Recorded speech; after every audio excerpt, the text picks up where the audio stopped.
Assalamualaikum warahmatullahi wabarakatuh. Saya Muhammad Gilman Nabila dari PJKRC 2019. Ingin sedikit berbagi tentang pelajaran sejarah pendidikan jasmani. Yang pertama, pendidikan di zaman primitif.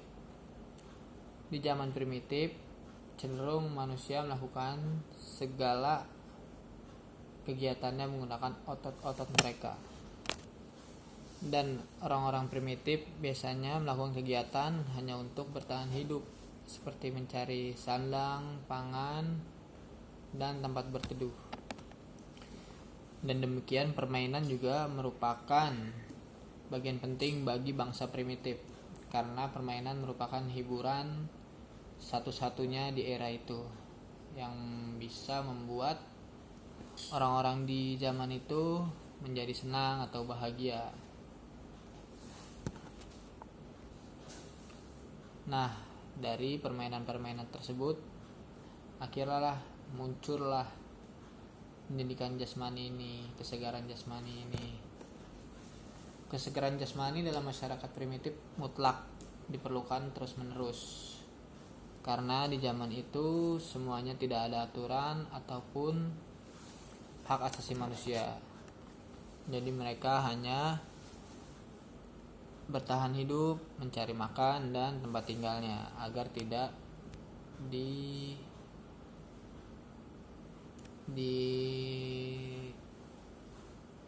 oleh orang lain, seperti itu.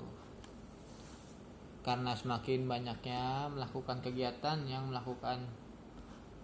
menggunakan otot-otot mereka, timbullah kebugaran jasmani tersebut. Dan dari permainan-permainan yang mereka lakukan sehari-hari untuk menghibur, dari situ juga muncul peraturan-peraturan permainan.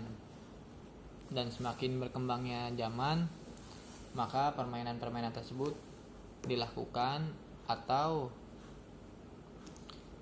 ada peraturan dalam melakukan permainan tersebut dengan cara latihan-latihan pendidikan jasmani. Selanjutnya adalah abad pertengahan. Ada dua kekuatan yang berkembang selama abad pertengahan ini yang mempengaruhi kebudayaan untuk latihan jasmani karena terlalu fokus pada latihan rohani. Dari situlah muncul asketikisme atau yang belum tahu, asketisme adalah dia terlalu mengagungkan jiwanya. Dia rela mengasih jiwanya untuk Sang Maha Kuasa. Jadi hubungan rohani. Asketisme tidak mementingkan dirinya sendiri. Dia lebih mementingkan dirinya yang akan datang. Maksudnya dia tidak memikirkan jiwanya sehat atau tidak. Yang penting asketisme ini dia bisa hidup tenang di alam yang akan datang. Jadi dia tidak mementingkan pendidikan jasmaninya.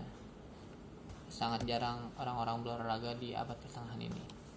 Bahkan latihan pendidikan jasmani pada abad ini sangat jarang sekali. Dan banyak juga petinggi-petinggi agama berbicara tentang permainan atau pendidikan jasmani ini menimbulkan kepuasan dan kesenangan tersendiri. Jadi menurut mereka dia mengarahi ke kaumnya ini, pendidikan jasmani ini sebagai hal yang dosa. Yang kedua pada abad pertengahan ini adalah kepercayaan bahwa ilmu pengetahuan atau ilmu lainnya selain agama itu adalah hal yang esensial. Sikap ini disebut juga dengan skolasticisme. Jika asketikisme tentang belajar agama atau menyerahkan jiwa kepada yang kuasa, begitupun sebaliknya. Skolasticisme adalah tentang cara berpikir, pola berpikir manusia, dan sudah dipakai oleh universitas-universitas gereja lainnya. Dan skolasticisme sangat berpengaruh pada abad ini dan masih sering terasa pada pendidikan jasmani terutama. Lanjut ke zaman Renaissance atau kelahiran kembali. Abad pertengahan dengan datangnya zaman Renaissance atau zaman kelahiran kembali. Zaman ini timbul sekitar abad 14 dan sampai abad ke-17. Pada zaman ini Renaissance itu sangat menganggap pendidikan jasmani ini sangat penting, karena semua yang dijalani pada abad ini merupakan olahraga dan kegiatan-kegiatan yang bisa menyehatkan dan bisa lebih tenang dalam beribadah. Zaman ini juga menunjukkan mulai tanda-tanda zaman kita akan zaman modern pada saat itu. Lanjut ke asketisme yang melanda rakyat dan skolatisme yang dogmatik membuka perubahan jalan besar untuk pendidikan di era yang akan datang. Ada satu gerakan yang sangat mendukung pada era ini, yaitu gerakan humanisme. Gerakan humanisme dimulai di Italia, namun kemudian menyebar ke seluruh Eropa. Pemikiran dualistik yaitu pemikiran fisik dan mental. Meskipun begitu, kepercayaan baru ini masih diterapkan di lingkungan terbatas. Pendidikan diberikan kepada kaum laki-laki, dan hanya sekolah-sekolah yang paling maju yang diberikan menerapkan konsep-konsep seperti ini. Latihan jasmani merupakan faset yang penting dari keseluruhan usaha pendidikan. Sekolah Da Veltrade dengan menghidupkan kembali konsep jiwa raga Greek dapat dijadikan model dalam praktek kemudian hari. Jadi di abad ini, zaman kelahiran kembali atau Renaissance ini, pendidikan jasmani sudah mulai dilihat oleh dunia, dianggap penting oleh dunia dan segala macamnya.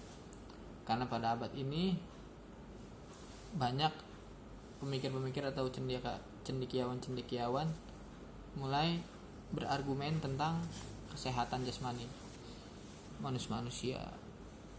Karena jika manusia sehat, ibadah akan lebih baik dan negara atau peperangan akan bisa lebih cepat kelar, seperti itu. Makanya pendidikannya ditingkatkan kembali, seperti itu. Lanjut ke zaman pendidikan jasmani modern di Eropa. Pada saat yang bersamaan, zaman Renaissance bersamaan dengan reformasi Protestan dan budaya Eropa memasuki periode nasionalisme. Timbulnya nasionalisme menandai tumbuhnya masyarakat modern.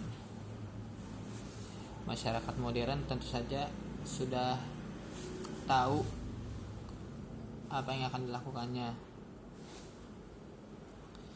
dan juga akan terus mengembangkan pendidikan jasmaninya. Pada abad gelap sudah menghapus semua pemerintahan pusat, sedangkan feodalisme dan gereja bangkit sesuai dengan permintaan zaman. Pada abad ini, semua negara-negara di Eropa mulai mementingkan pendidikan, terutama pendidikan jasmani, karena untuk kesehatan negaranya dan juga dalam mempersiapkan jika terjadi perang lagi. Sekian sejarah pendidikan jasmani yang bisa saya sampaikan. Kurang lebihnya mohon maaf. Wassalamualaikum warahmatullahi wabarakatuh.